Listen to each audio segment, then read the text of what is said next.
आपला हक्क जर आपल्याला मागून मिळत नाहीये तर आपण हिसकावून घेऊ आणि त्याच्यासाठी तुम्ही सगळ्यांनी आपण एकत्र ताकदीनं लढलं पाहिजे। यांनी जे काही करायचं ते करू द्या, आपण आपल्या पद्धतीनं करू। आता जर त्याला सांगितलेलं कळत नसेल तर त्याला करून दाखवू। पश्चिम महाराष्ट्रामध्ये थोडी वेगळी पद्धत आहे, आम्ही सन्मानानं अपमान करतो, पद्धत थोडी वेगळी। आमचं कसं आहे, आता आमच्या पहिल्या शांता आणि शालू झाल्या होत्या, आता कोणाचं नाव तर बाबूराव, हे आमच्या बोकांनी बसला। आमच्यातले कारखानदारांनी नालायकपणा केला आणि हे कारखाने त्याच्या घशात घातले।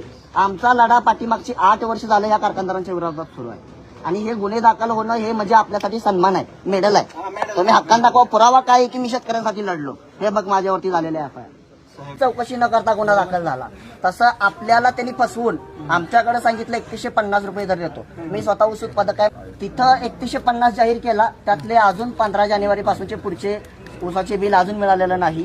काही अपंग शेतकरी आहेत, त्यांची सुद्धा ऊसाची बिल वारंवार फेऱ्या मारून दिलेल्या नाही। विश्वासाने 3135 जाहीर केले, तुला माहित होता तू देऊ शकत नाही, तरी या शेतकऱ्यांचा विश्वास संपादित करून तो ऊस नेला आणि आमची फसवणूक केली। त्याच्यावरती यांनी गुन्हा दाखल करून घ्यावा। आमची जी काही शेतकऱ्यांची फसवणूक झाली आणि वरून आम्हाला जो काही छळ केला जातोय, ऊस बिल मागितल्यानंतर धमकावलं जातं, याच्यावरच्या सगळ्या तक्रारी यांनी लिहून घेतल्या पाहिजेत, FIR झाली पाहिजे आणि नंतर चौकशी करत आम्ही तुमच्या सोबत आहोत, गुन्हे किती बी होऊ द्या ह्यांना सोडायचं नाही। मात्र शिवायच्या 16 वर्षापासून कारखानदारांशी लढतोय।